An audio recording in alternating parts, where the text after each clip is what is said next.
Ashafere who's the dito boy simply to regulate Khuzeka pick Mr. Dripcast aka Adenglasa boy all the way from the Dripcast. We Khuzeka. Please make sure you like, comment, subscribe. Don't forget to hit the bell button so that every time I when we post you get notification from us. Today I'm joined by Ancestor Young. She's an artist and a curator. Yo, Ancestor Young, welcome to the show. Hi Piwe. How are you? I'm good. How are you? I'm a nice sharp, no fit boy. Can you look at this video when you should last day? Unfortunately, hey, I'm glad we're getting happy 2024. And it's a good thing. What do you think much more about Ancestor Young? Who is Ancestor Young? Ancestor Young is a persona, first and foremost. She is an artist, a poet, a curator, and an art historian. Yeah. So, Ancestor, mabito a sama neto mango. Plus, ina kitse. Lebitso la ka la mannete ke Hlompho Dimpho Shale. Hlompho Dimpho Shale. Utlwa mnate ra. Ko gape a etsa redime mnate Hlompho Dimpho Shale. Ha o no botsa mme wa why ana o ya Hlompho kapa Dimpho? Hlompho ke reilwe ke nkgono wa ka, and then Hlompho means respect. So either way I command respect. And then Dimpho ke gifts. So lebitso la ka ha le felletse ke respect your gifts. And when I follow that, things usually work out. When I respect my gifts, good things happen. So yeah. So Ancestor Young yona kale ka jwa. It was a joke between my friends because ke motho a ratang history, especially African history. So bana ba re ke tlosling. So that's how it came about, Ancestor Young. So Hlompho o vela phi? Hlompho o tswa Welkom, born and bred in Welkom, and her career started in Bloemfontein. So what kind of family do you come from? I come from a middle-class family. My mom and father are both nurses, and yeah.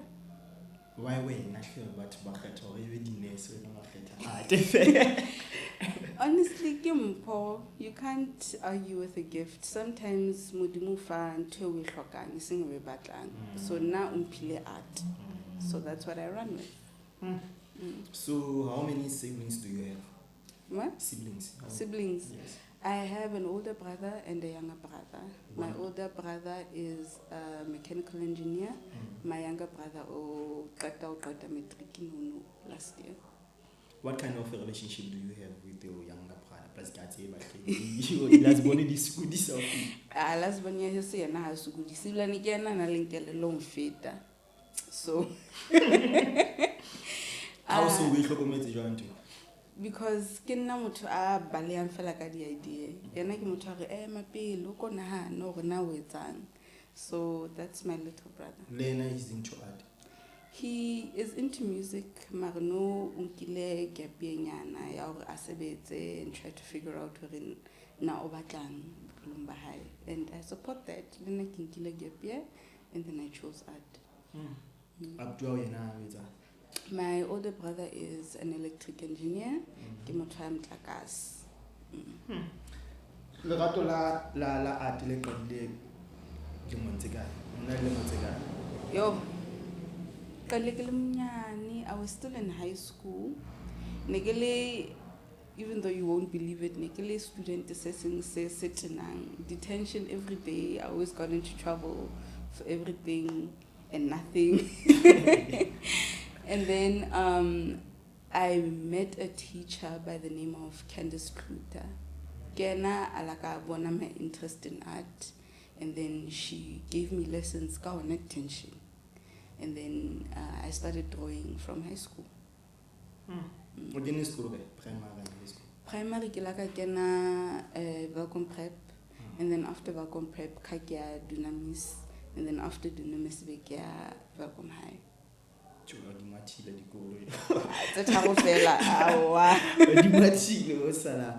on top of that, like until all I draw for the first time we built up from high school, and this is my first day. Ntwapile ne ke draw ya. Yo, don't say my name Dragon Ball Z.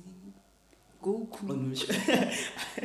Ne kala draw Goku and mhlane ke mo draw ya smart ya handle ka di color tse handle.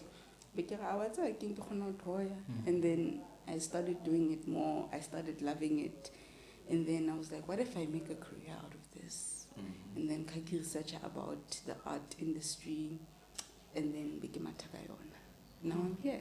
The department is art dingata kapa di mefuta ya di art Mefuta di art di so wena o wela kae mefuteng ya di art? Ke wala ka visual art. Visual art. I'm a visual artist, which means ke art we bona. So ke batla o nhlalosetse ke batla re dwele more into South African educational system what's your take on plus ra tseba gore South Africa ka ba tseba gore di apartheid bla bla bla mo di bantu education then ra tla no China after the apartheid. What's your take on South African educational system? My take on it is that it's okay, but it can be better. Because ntwe ka educational system ya rona kore it caters to one intellect, which is intellect ya motho a balang. A kgonang ho dula dibukeng, a kgonang ho absorb information e utlwang. And as we know, the intellect di ngata. Hona le motho wa creative intellectual, hona le wa emotional intellectual, hona le academic intellectual. And if the educational system inka cater to creativity, emotional intelligence, and human correlation, which is what basebetsane more other than just competition, then it would be better. Because all of my school career, I can compete to get the best grades, to get the best marks. And how so hudile from the school setting, life is not about competition. It's about doing well and seeing what you bring to the table. So that's what I feel like the educational system should be. Shouldn't just cater to intellect their academics. Academics are important area because you get to learn and teach. But apart from learning and teaching, you need the experience.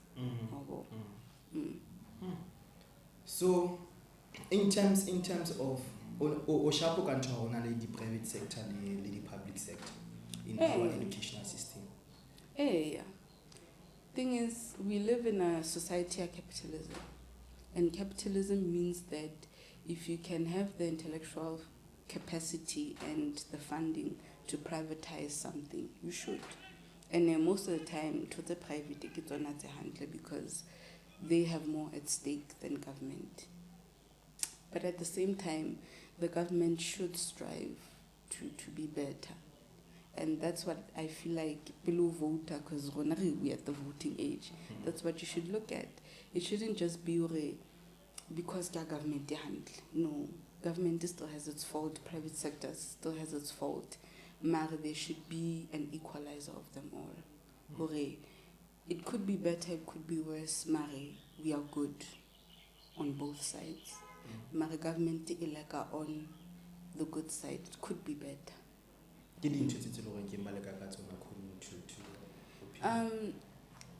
According to me, is one catering for the black child.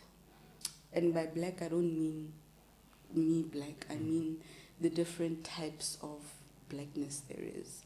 Simple things like learning about your own history as a black student. It's very hard. That's something I experienced. About the World War and who was the president in America and Russia and England and all the lineages. In our curriculum, history 1652, which was when Jan van Riebeeck set on our shores.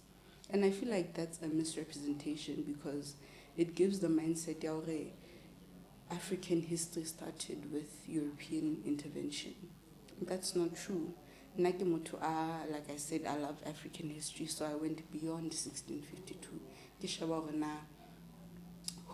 For us to call ourselves African, and why is it important? So there's a lot of things that get lost in translation and get lost to time. And that includes culture, mo Africa. In South Africa, we have over 7 different tribes. Mare, in school, I learned English and Afrikaans. Well, I wasn't educated in my own language. You know, education so that period, you from your cultural identity to suit your academic identity. You are damaged in a little bit. Rona re le ma-Africa ra nyatsana kuba na hanka kopana le intellectual le buang Sesotho fela o tlo mshebela fatshe why can't you speak English just like intellectual ya Mosotho why can't you speak your own mother tongue give that friction cause a lot of things to be lost because just like another person has a lot to learn from me, I have much more to learn from that person. And in terms of culture, Rona as Africans, most of our history is told. It's not written. It is told through our artworks, it is told through our clothing, through our ceremonies and rituals. And if we don't learn those things, that's how our culture dies. And I'm so passionate about African history and African art and African culture because if we don't keep doing it and we don't keep learning about it and teaching the next generation, it'll fail. And I would think it'd be a very sad world if everything was held to a Western standard or a colonial standard. So we've been 30 years out of apartheid and out of into our democracy, not much has changed. However, the history books from 30 years ago, there's still a disproportionate part. Certain schools do not receive the resources that they need, while other schools receive more than they need. So that has to change. It won't be a change. It has to be gradual to teach the privileged. Privilege comes at a price, and those who are unprivileged, they deserve to have that little bit of leeway in their development. You mentioned about the 7 tribes. For us, but we're ranking the 7 tribes. It's the 7 languages. Mapedi, Mavenda, Maxhosa, Mazulu, Masotho, Matsonga, and the tribe that is often forgotten, the Khoisan. The oldest living ancestors in the planet. The Khoi. The Khoi. Yeah. What have you learned about the Khoi? During your research, what have you discovered about the Khoisan? What I discovered about the Khoisan is that their lifestyle is very extraordinary. Honestly, blows my mind. That they've learned to adapt to their surroundings in the utmost perfect way, from everything with or without technology. But now they can survive. They know the land. They know how to navigate in the land. They know the medicinal plants. They know the agriculture. They know the seasons better than most of us do. And most of us, if I were to put you go in the felt, bring yourself home. Sure. Because we are so reliant on technology and maps and things like that. Marabona, they know exactly to follow this star or this direction that the sun goes up and down. You will find this direction with or without the compass, with or without your cell phone. Bona, they can survive. And hangani, it breaks my heart that culture is slowly disappearing because people don't have an interest in it. There's a lot of them in the Karoo, in Namibia and Botswana. There's a lot of them, and they need to be conserved, just like Bazolo, le Basotho, le Maxhosa, le Mavenda, le Batsonga need conservation. So I think it starts by learning. you know, learning somebody's customs, learning somebody's culture. Nna ke Mosotho. Mare ke kgona ho dula fatshe le Moxhosa re buisana. I mean, nna le wena ra buisana. And we are able to communicate if this is wrong in your part, if this is right in your part, and it's governed I'm better or I'm worse on Twitter. No. We should work together, because if we don't work together, we'll both disappear. So you mentioned about you love like African history. Why you love African history so much? And how old are you? I'm 24. 24. Yeah, turning 25 later this year. And the reason why I get the African history is because, honestly, I wasn't taught about it. I was taught from a very young age where Africans didn't have anything until European intervention, that we were full of disease and we didn't have transport, we didn't have a language, we didn't have religion and things like that. Until I went out of my way, going to libraries, going to anthropologists, going to museums to learn about my people. And then I discovered, no, this narrative is completely false. It's a narrative that persists today, where Africans can't do things for themselves. And it's not that we can't. We are literally not allowed to. There are systems in place that go beyond local government that prevent us from self-sustaining. Because Honka Sheba, the average African man, we are very skilled in certain things, we're very educated in certain things. Mara, because of the expectation you have to present your intellect in a certain way, it becomes cut off.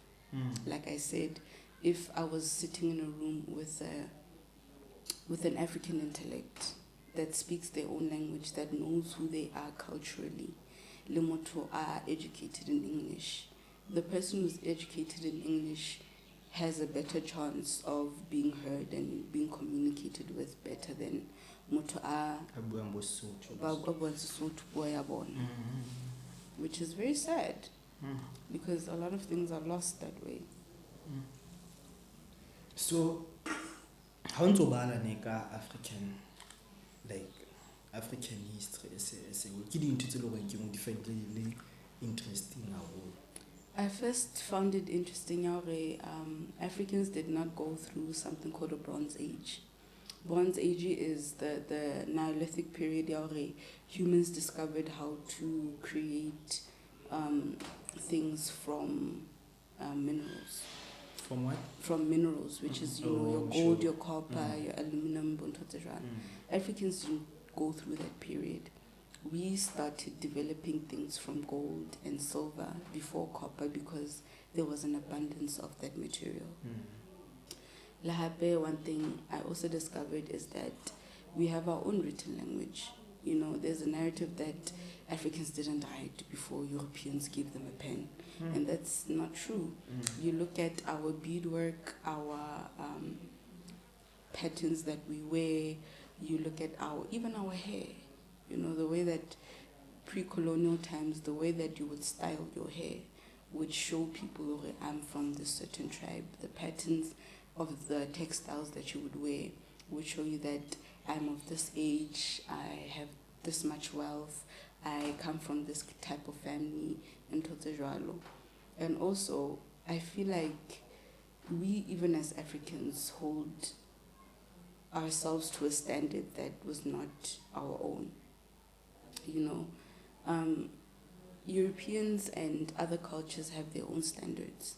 And we also need to go back and see what our standards are and embrace them, the good and then the bad we recalculate and move further away from. Because there's some things about the African identity that aren't necessarily conducive, but there's a lot more that are very beautiful. we check like Africa. Let me see top 5 yeah, the country Top 5. Yeah. First of all, Botswana, because they have. So for Kinagan. I would got to mention a country, but why Okay. you say that country.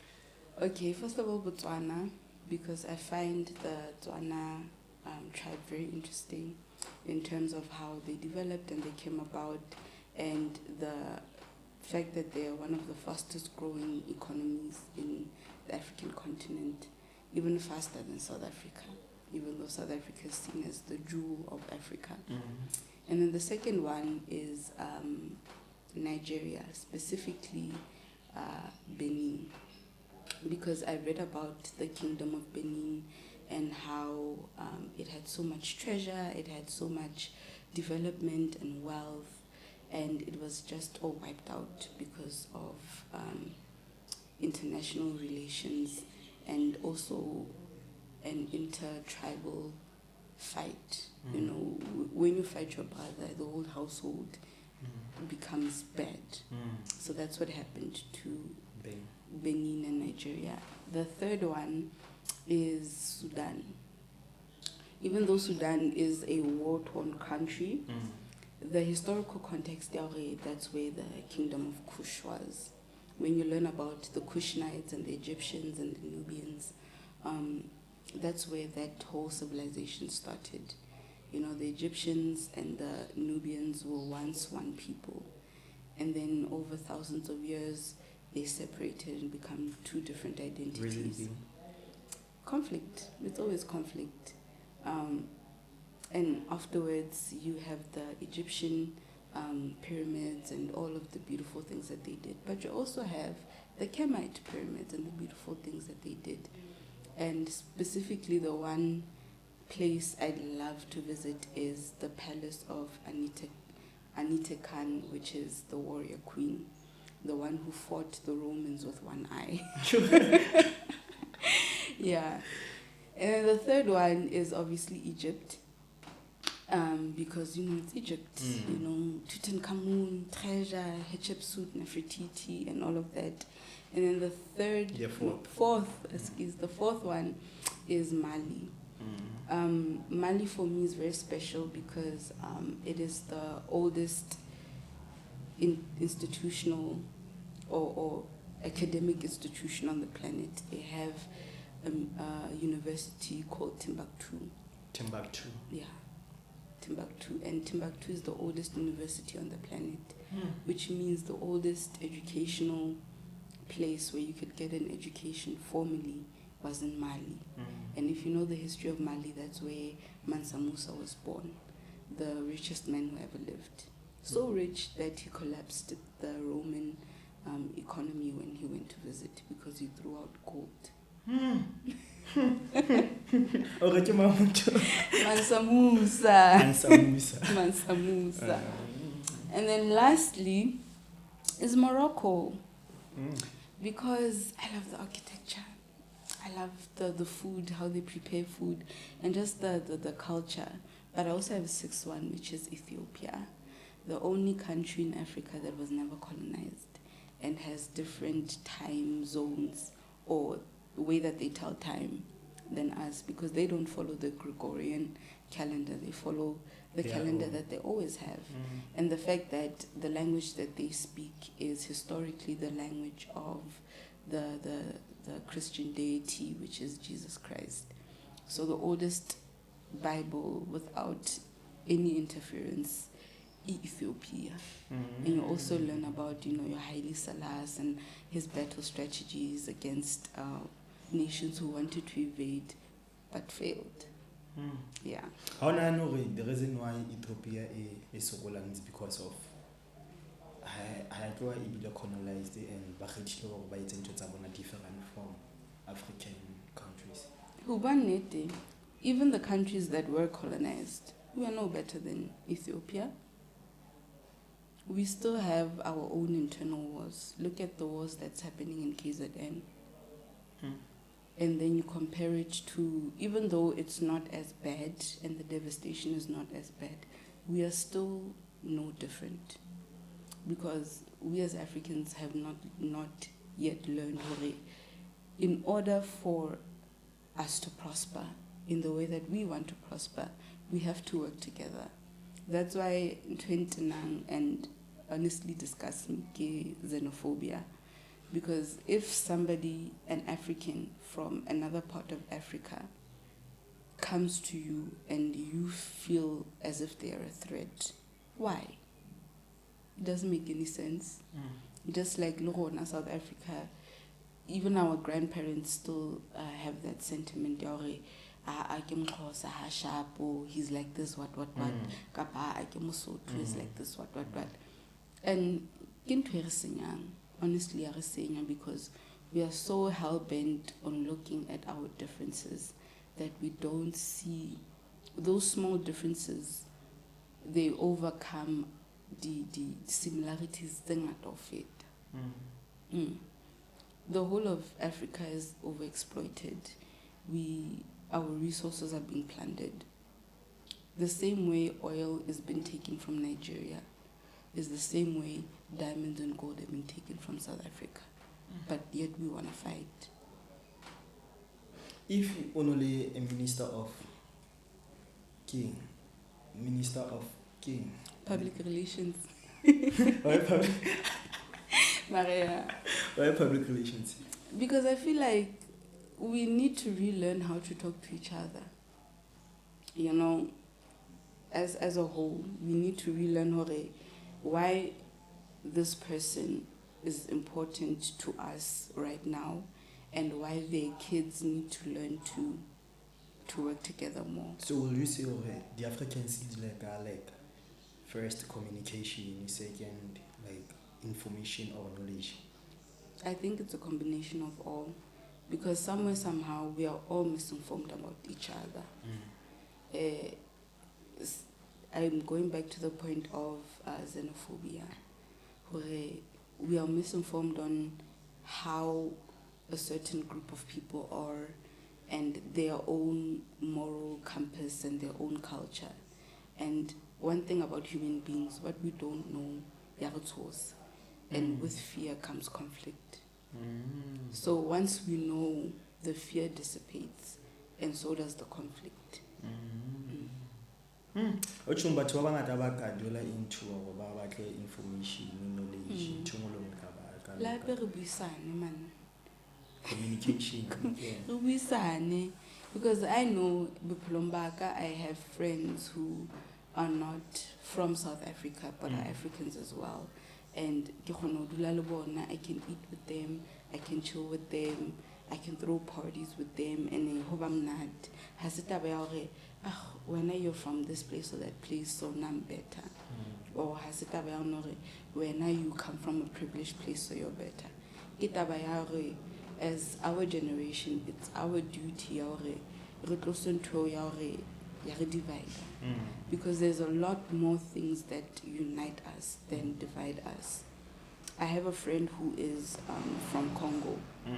And if you know the situation of Congo now, you will know that there's a lot of pillaging and an exploitation of resources, and all resources, which include humans as well. Kids are being thrown into mines and forced to do labor that is unsafe for the betterment of most of the technological companies. I mean, they have something called cobalt. And cobalt is in every piece of technology that you can think of. How more cobalt is in day, from your phones to these mics to those cameras and the lights a day. And these kids are being forced to mine this mineral, and then the mineral is being sold at a price that is not in correlation with what it's worth, so it's being sold lower. So my friend's parents decided, okay, they're going to leave this country before they become victim to this exploitation, and their kids become victim to exploitation, and come to South Africa. And they started building a better life for them than what they had growing up. And I think that's a beautiful story, because had they not done that, I wouldn't have my friends, and I wouldn't know as much as I know about them. And we help each other, man. It's Ubuntu. That's what Ubuntu is, humanity, being able to recognize or moto and I need to treat them accordingly. Regardless of the gender or the race. tribe or anything. So, ola naspana ntune, if I'm not mistaken, ola naspana museum. In the museum of your hospital. It was Oliven Hayes at Bloemfontein. So I was a PSP3 intern, which means Neki tutor about the inner workings of the museum, because my goal in the future is to own my own gallery and to be sort of a collector of African relics. So that's where I started. I was the assistant to a man named Spapi, who is the collections manager. So all of the artworks that came to the museum, it was my job to inspect them, to make sure that they were of right quality, and for me to hang them. I also participated in an exhibition that was held by Mr. Pitikan Tuli. He is one of the bone sculptors and a poet. So his pieces are their bones of animals that have, if I'm not mistaken, been shot through or been eaten in the wild. And then he collects these bones and then rearranges them into the poems that he writes about them. So they take on a new life, you know. So it's basically a resurrection of sorts. About the experiences still working, about the highlights still working, want to know about your previous job. My favorite highlight was curating an exhibition called Transition Liminality Adaptation. I was fortunate enough to be featured in Art Times Africa, and the exhibition basically was a parallel of the transition from being an art student to the art space, and what do we as young artists hope to become, but also what we'd like to change. Because most of the time, when we have an artwork, we want to say had to be the process of making that particular piece. The exhibition was a parallel, so it was 2 walls. The first wall was titled The Wall, which is basically a studio space, an artist studio space, where we take you into the actual process of creation.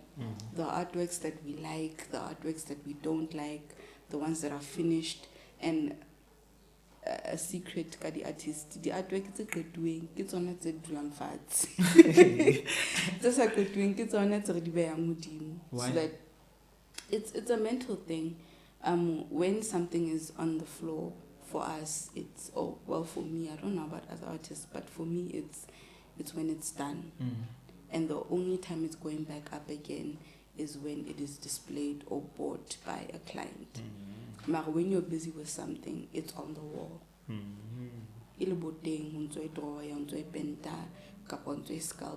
matter what it is. So everything, those unfinished portraits, the unfinished drawings, the ones that were a bit torn, things like that, were all connected by a red wire, which symbolizes a thread of life. And that thread of life doesn't necessarily mean human life, but the process of creation, which is the blank paper to the first draft, second draft, third draft, and eventually it being complete. And then the second wall, it was 4 walls. And the second wall was the experience of an artist going into the art market. Because before you go into the art market, you need to have your skill. So after you're skilled, then you apply. And most of the time, when you apply, it's you're going to get rejected. Then I have been rejected many times. Before I got the museum job, I had been rejected over and over and over again. For me to get that one job, I had to be rejected like 5 times. You know? And then after that rejection, you obviously ask for feedback, or where do I improve? in order to fit your particular market. And after you fit that particular market, you apply again, and they say that no, you're not what we're looking for at this particular time, and then you try someone else. And then the war was called "We Regret to Inform You," which is basically the opening line to every rejection letter ever. We regret to inform you that the application is unsuccessful.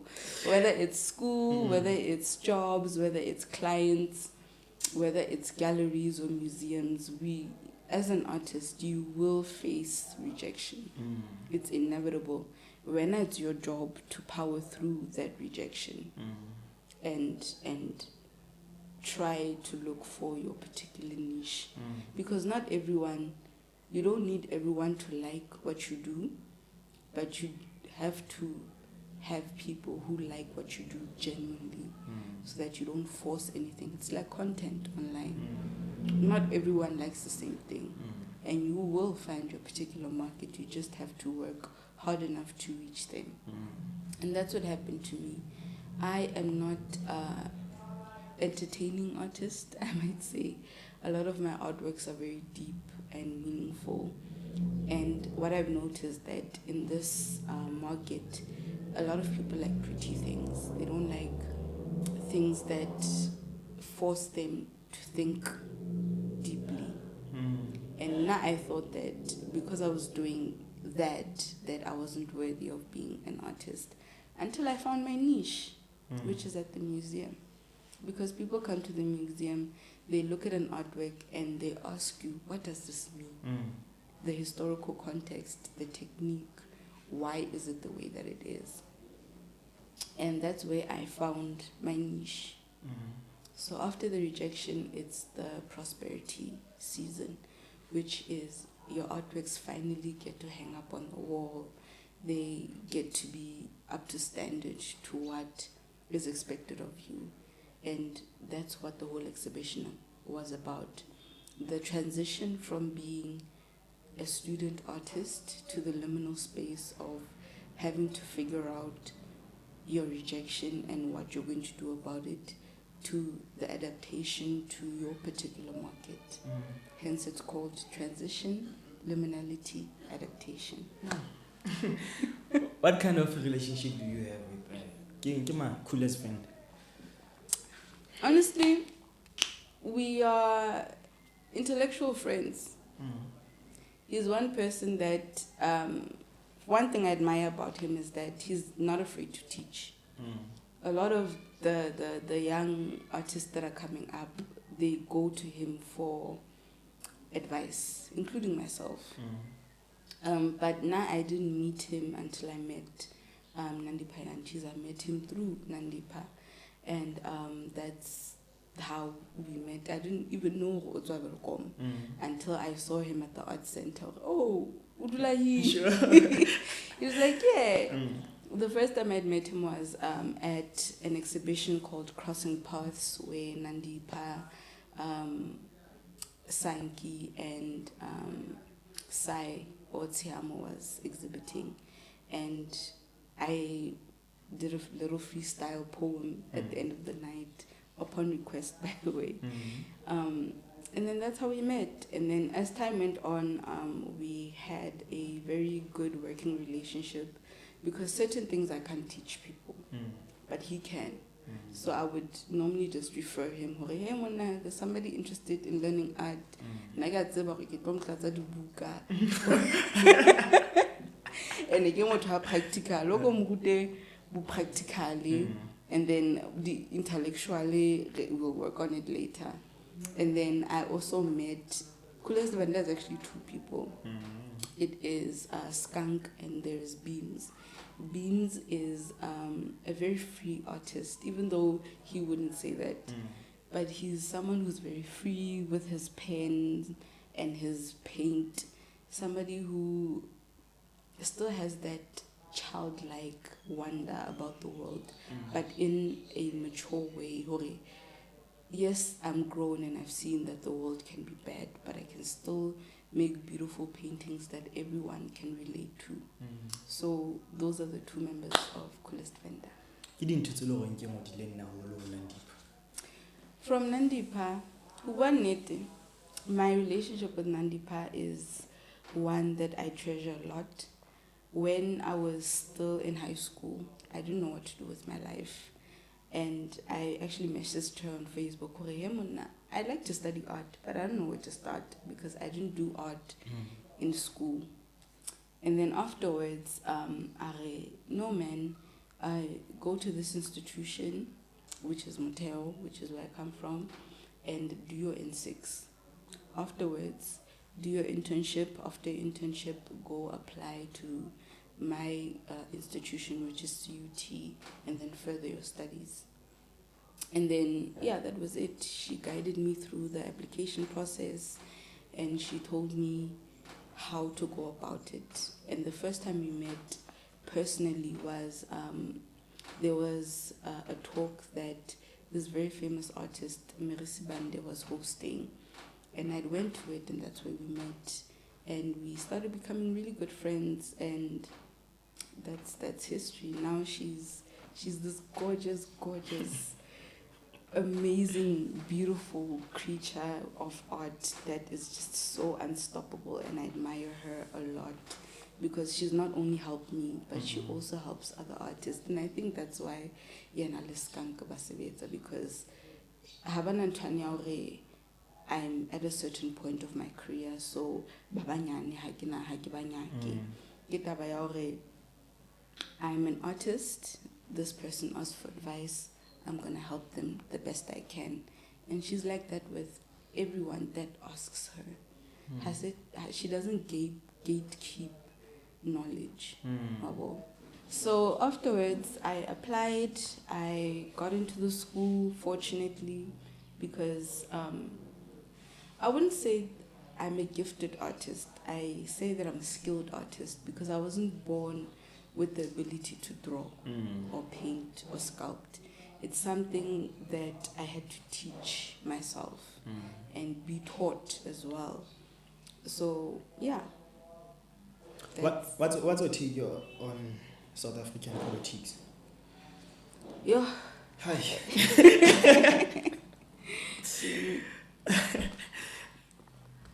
My take on South African politics is that, I won't lie, the government is full of old people with outdated ideas. Let me say the ruling party is full of old people with outdated ideas. And one thing about outdated ideas is that it has no place in the future.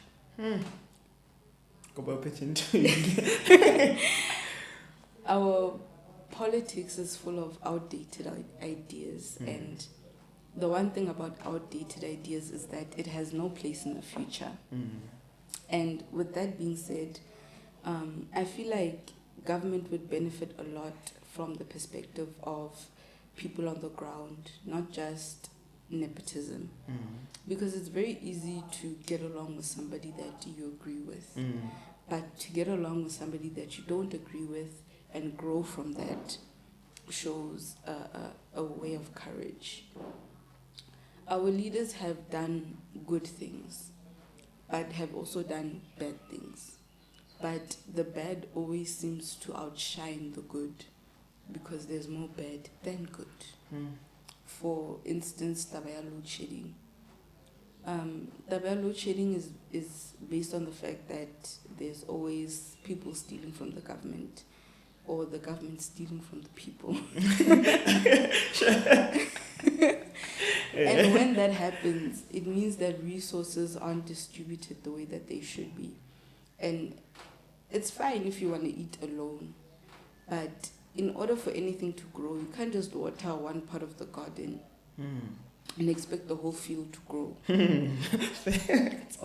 Sure. You have to water everything and give everything a fighting chance. If something fails, if everything. You're saying if it's because you didn't even bother. And that's how I feel the art industry is right now. Certain people get more privilege because they have more resources. And I won't say that it's bad because there's a lot of artists who are thriving despite not having resources, and I honor them. Imagine if they did. Imagine if the artists that need the certain thing, because the art industry in South Africa is a 2 billion rand industry. 2 billion. In the whole South Africa, the art industry generates 2 billion rand. And out of that 2 billion, well, now we get How specific the artists, the creatives, the people who actually create. You know, I guess only the artists who've made it, because bona they deserve it.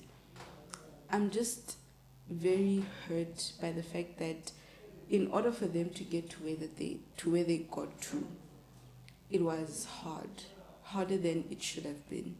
Anything you want in life is hard. Mare, there should be opportunities given, and it should be up to the individual person whether they take it or not. They are none, so I won't do anything. I've seen a lot of artists give up on their gift because Babonenkare kintu useless. Much is an excellent painter, is an excellent sculptor, is an excellent drawing artist or a sketch artist, mare. But could never dwell because mare, they can look at magazines and television and see that no, there are artists who actually can do these things and live off it and can thrive off of it. So, the ones that who are at the top, give us advice on what we should do, but also don't diminish our ideas. And now I'm somewhere in the middle. I've made it, but I haven't made it. Sure. Because I'm still relatively a newbie in the art industry. But at the same time, I've experienced enough to know that things can be better and things will get better. You know, apart from Nandi Payanchisi, I met an extraordinary artist by the name Yohandi Duplius. And her artwork at the museum, her exhibition caused a lot of conflict. How so? Because it was, first of all, the background is that she's a white artist. She's an Afrikaner artist, and she basically put the sins of her ancestors and the sins of her predecessors on display. So she was not only criticizing apartheid and the mentality of white supremacy, but she was also criticizing what African leaders have done and the promises they've broken. So it was always conflict every time I had to explain the exhibition to viewers, because in Tanyore, oh damn, the what happened in the past was bad, but what's happening now is also bad. When does it get good? That's what I got from her exhibition, which was viral images. When does it get better? Because I know it can get better. You look at countries like China and Singapore, they were both under foreign rule. They made it past the foreign rule and were able to build themselves up to become superpowers in their own right. When is South Africa going to step into that mentality? And I'm afraid to say that that will happen once our leaders realize that they need young people. They need fresh ideas, because the ideas that they have had are not working. They're not. They're really not. You can't distribute the country's wealth through nepotism. Because nepotism, in a way, there's places where it works, as in you have that trust factor. Mare, at the same time, qualified. I mean, why is a minister of arts and culture not an artist? Or just Sure. Marita says, yeah. why are they not an artist? So ke taba eo. So you motho ana o lead until ranking Ha ha itsebe. hana idea ya yo. Una le badge ya hore na I fought for this freedom, so I'm going to enjoy it, the fruits of my labor. And the thing is, the fruits of your labor, ke taba ya hore your children have to benefit from it, your children's children have to benefit from it. And if ke bana ba hao fela, what about the rest of the neighborhood? So ke taba eo. Yeah, but that's my take on South African politics. Stop the nepotism and put people who are qualified in that position. Ke tse fe di artist tse le gore ke mo ka thabela go collaborate le tsona? Ba bangata. Namely, Ba bangata. let me say here in Free State first. Here in Free State first, Bongani Chabalala. He is a photographer whose eye is just Sure. That's how I describe it. And then the second artist is Sanki. He is a CUT photographer whose work I've really grown to adore. The third one is Yohandi Duplius because she's got guts. She's got guts, and that's what I love about her. Yes, I actually worked with her. I was one of the assistant curators to her exhibition. And the third is obviously Nandipa, because I feel like there's a certain softness and realistic spiritual element to her work, because from what I observed from her work alone, with or without knowing her, is that she doesn't go outside of herself in her work. Her work is based on herself and her experiences and her personal growth as a human being, and I admire that a lot. And the fourth artist is I don't think you would know him, Mare Libitola Haike Quantu Soul. Yana, he's not an artist that bend draw and stuff. Yana, he's like a creative in the sense how he can bring people together and make them experience something beautiful. He's the owner of Question Art, and I have worked with him, but I'd like to do it again. Why you rather not Bisa so much? Bisa ke star.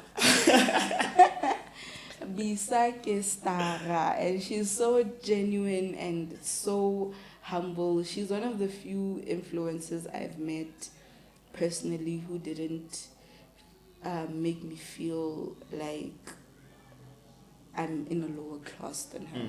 I've met influencers now. I've communicated with them.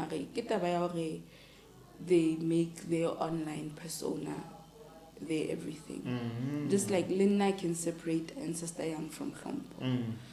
Hlompo ke motho wa batho. O kgona dula le ena, o kgona bua le ena, o kgona mo botsa dipotso. Ancestor Young is a historian and an artist that you can still sit down and talk with. And Nabisa Bisa is one of those people that I feel like has that balance. Yes, I have achieved so many great things, but I'm still humble enough to talk to other people and not make them feel like they're in the presence of a god or anything. I'm human at the end of the day, and that's what I admire most about her, and her fashion sense.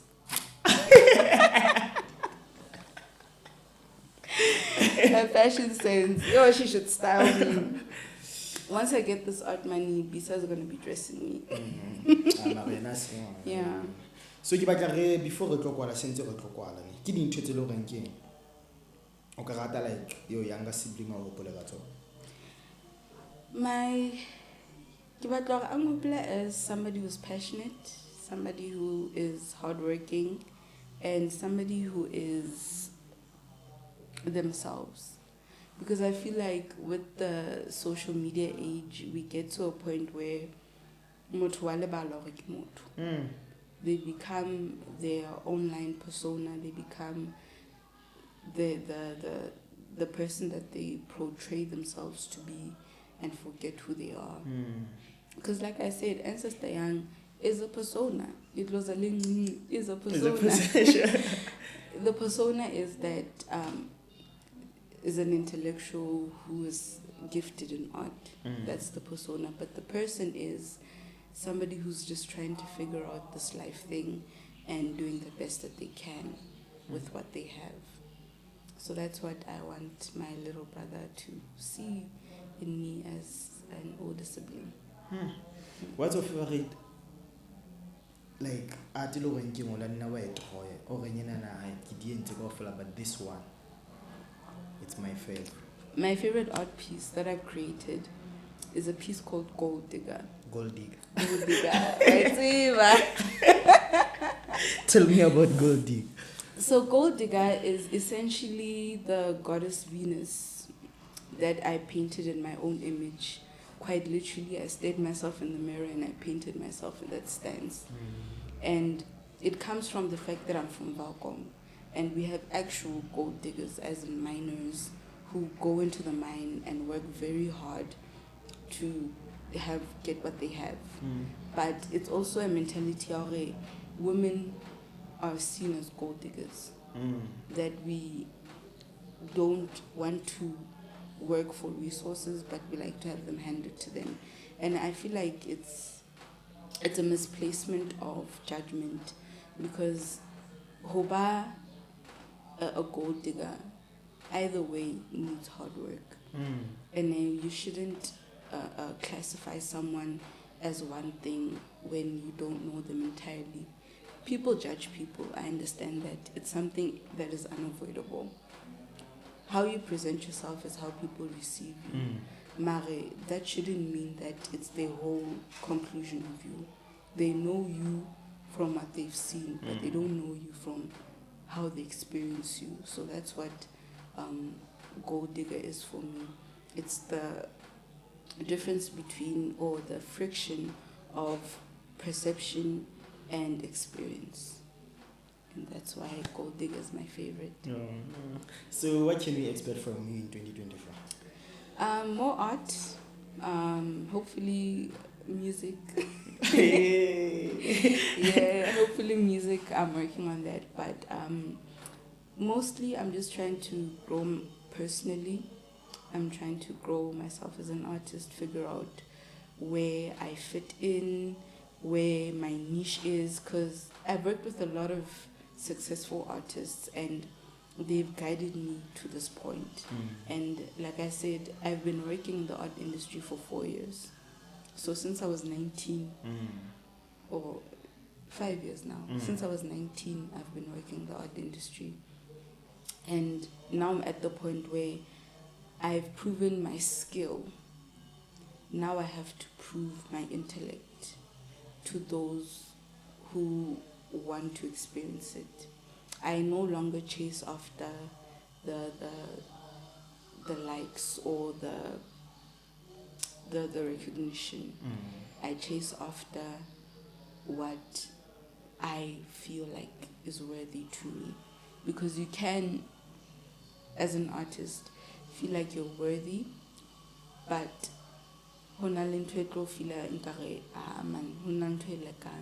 so for me, it's chasing that feeling away. So definitely more art and growing my style, which is Nkunism. So but we're to like on the socials. On Instagram, I am the Young Sister. On Facebook, I am Ancestor Young. To sometime this year. No problem. Okay. Hopefully I won't be so sweaty. I'm hot. For those who will be watching my episode with the Ancestor Young, please make sure you like, comment, subscribe. Don't forget to hit the bell button so that every time when we post, you get a notification from us, from me as in Pure and Ancestor Young. We are out. Peace.